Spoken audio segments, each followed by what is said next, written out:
Nawaha la yardo anil abdi idza akalal akla fayahmadahu 'alaiha aw yashraba syarba fayahmadahu 'alaiha.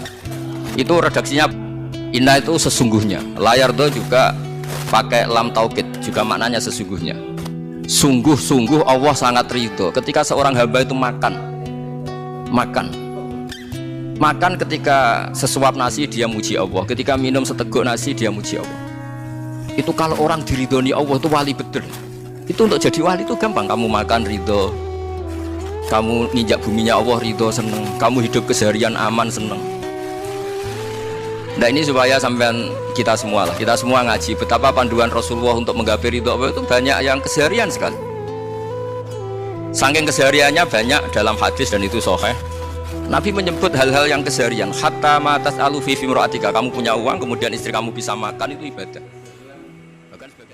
Apa artinya kamu jabat? Entah apa saja jabatannya. Kalau bumi likuya faksi, habis kamu.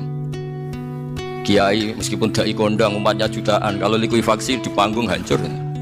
Tapi nikmat-nikmat yang disebut Allah, kaji keseharian. Alladzi ja'ala lakumul arda mahda. Allah itu yang menjadikan bumi dalulan, yang mudah diinjak. Famshu fi mana dia silahkan jalan-jalan. Jadi saya termasuk benar-benar kiai Jawa.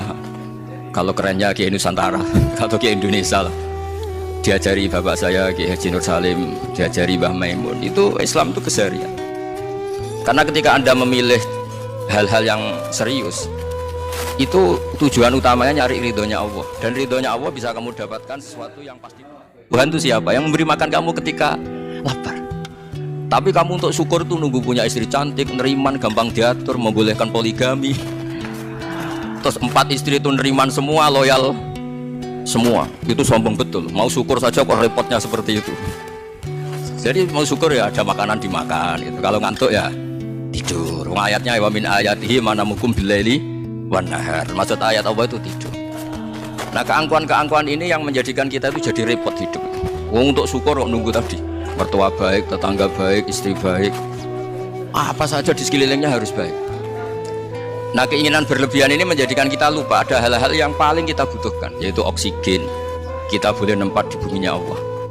Alladzi ja'ala lakumul arda firasya. Bumi kamu tempati enak. Coba kalau gempa, apa artinya istri 4 cantik semua kalau pas digoyang apa? Gempa. Apa artinya kamu jabat? Entah apa saja jabatannya kalau bumi.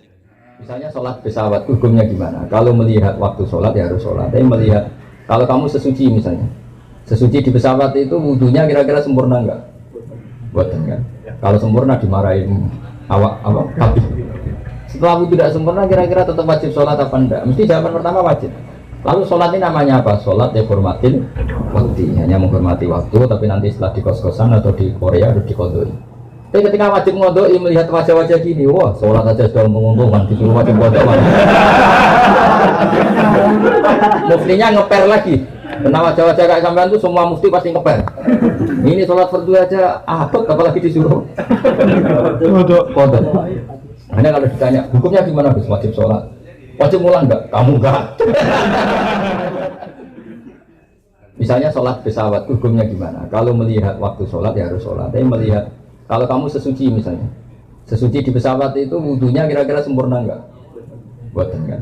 Kalau sempurna dimarahin awak tapi setelah itu tidak sempurna kira-kira tetap wajib sholat apa enggak? Mesti jawaban pertama wajib.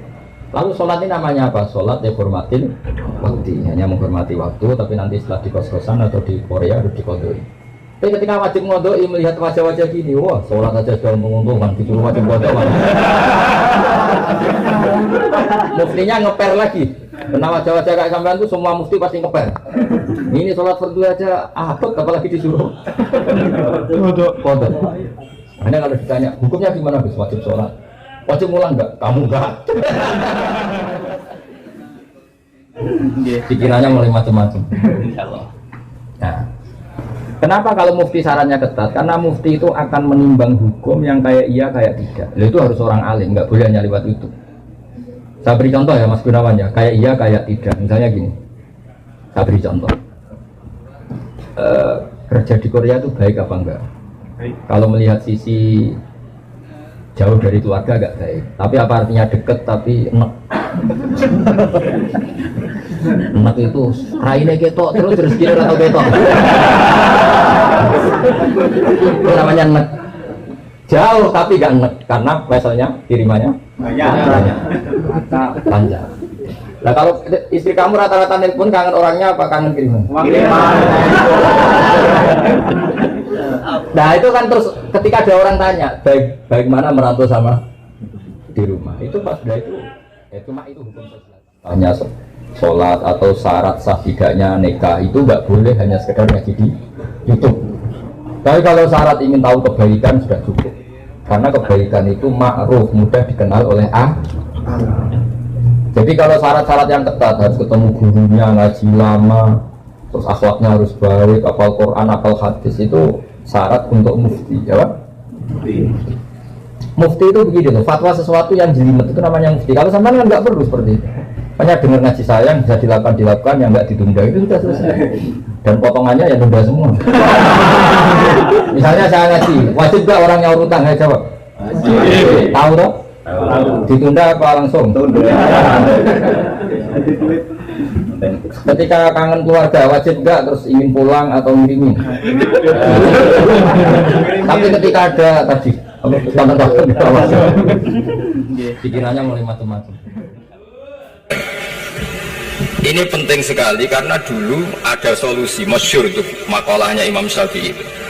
Kata beliau fa innal ghina anisya'ila bihi. Kalau kamu ingin tidak tergantung sesuatu, maka hindari sesuatu itu. Jangan memaksakan memenuhi sesuatu itu dengan memaksakan, tapi hindari sesuatu itu.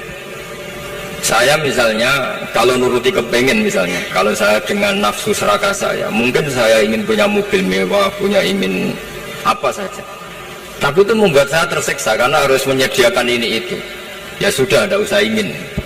Sehingga mudah sekali. Makanya kata ulama dulu, fa'innal ghina anisya'la bihi. Untuk menjadi berkecukupan, usahakan banyak hal yang tidak Anda butuhkan. Semakin banyak hal yang kita butuhkan, maka kita akan tergantung akan sesuatu itu. Rian Nabi Ibrahim niku pertama jadi Khalilur Rahman, kekasih Allah Khalilur Rahman. Iku mergi piyambake nu tersiksa protes. Terus kadang tiang saya ini butuh protes, tapi protes bukan kita demo. Protes itu tidak harus demo, protes. Ya Allah, dunia ini tidak fair. Engkau yang Tuhan, Engkau zat yang begitu penting, Engkau zat yang menciptakan langit dan bumi, Engkau zat yang memberi rizki, yang bikin air, bikin oksigen, semua kebutuhan manusia. Kemudian mereka tidak kenal Engkau. Ini tidak fair. Jadi beliau itu tiap malam itu ngumpat. Ini enggak fair dunia ini. Engkau yang begitu penting pencipta langit bumi, Engkau begitu penting yang menciptakan air, menciptakan kebutuhan manusia. Kemudian mereka tidak kenal Engkau. Ini tidak fair.